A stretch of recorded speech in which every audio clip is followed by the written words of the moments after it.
past few months I have lost 7 kilos and currently I am reverse dieting, so I'm going to bring this to you with my own personal experience. It's very unfortunate that not a lot of people know about reverse dieting because essentially it's eating more calories without gaining any weight, and who wouldn't want that? I discovered this about 6 months ago and it changed my life. So what is reverse dieting? It is when you slowly increase your daily average calories by around 50 to 100 calories until you reach your true maintenance calories. What do I mean by true maintenance calories? Basically, it's your TDEE, aka your total daily energy expenditure. I have a whole video on this and I'm gonna link it up here and also in the description box below, but basically it's calculated by your age, your weight, your height and your activity level. All of this is basically just the number of calories that your body should be maintaining its weight on. A website where you can just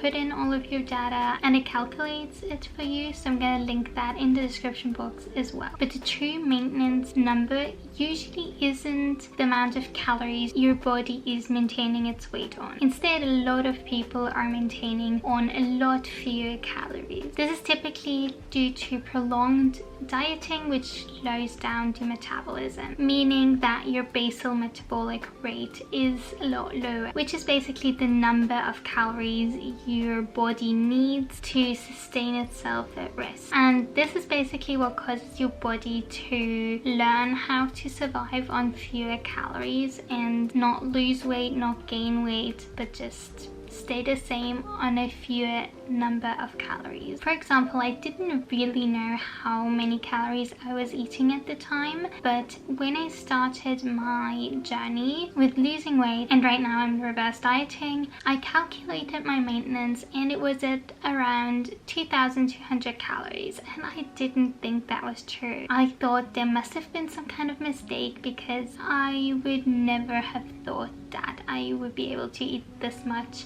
and not gain weight. But since I was like binging and restricting all the time, it actually kind of made sense and it was right for me, and I could sustain my weight at that amount of calories. Then, like I said, I went into a deficit and now I'm reverse dieting to build back up to my maintenance again. Usually if you know that you're eating less calories than your true maintenance, you should try and do a reverse diet before you go into a weight loss journey again, or like a deficit again, or before you just try to lose any more weight, because it essentially helps you to not having to continuously reduce calories to lose more fat. Instead, you build back up to your maintenance and your body will be able to lose fat again with the same amount of caloric deficit. Something to pay attention to though is that your TDEE will slightly change a little bit after you've lost some weight, so I would just go back in there, calculate it again and see what your new maintenance calorie number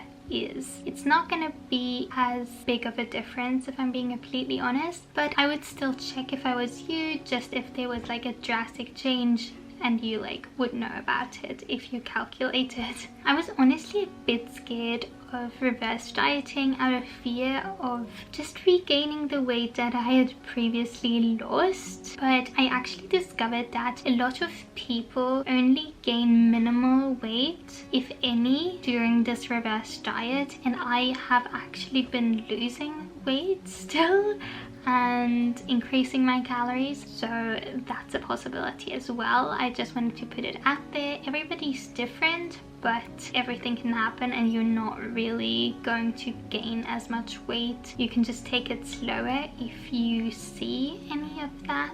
So who should be reverse dieting, and how do you know that it's time for you to start a reverse diet? Well, there are a number of different scenarios. The first one is if you're eating way too few calories and it causes you to be tired, irritable all the time and not able to perform your best in your workouts, then you're a great candidate for a reverse diet. The next one would be if you just came out of a weight loss journey and reached your goal weight, you'll want to build back up to maintenance. If you're like me and you were just on a fat loss journey and finished your deficit, you'll want to build your way back up to maintenance so that you don't have to decrease your calories even further to continue to lose weight and it's getting to like an unhealthy point.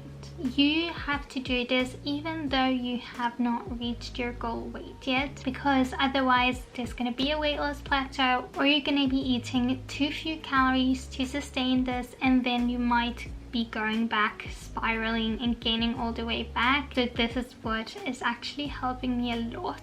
After doing this reverse diet, you can just go right back in and go into a deficit again. So it doesn't mean that you will never reach your goal weight, it just means that you're taking a break basically. So here's how to reverse diet step by step. First, you're going to go onto an online calculator and calculate your maintenance calories.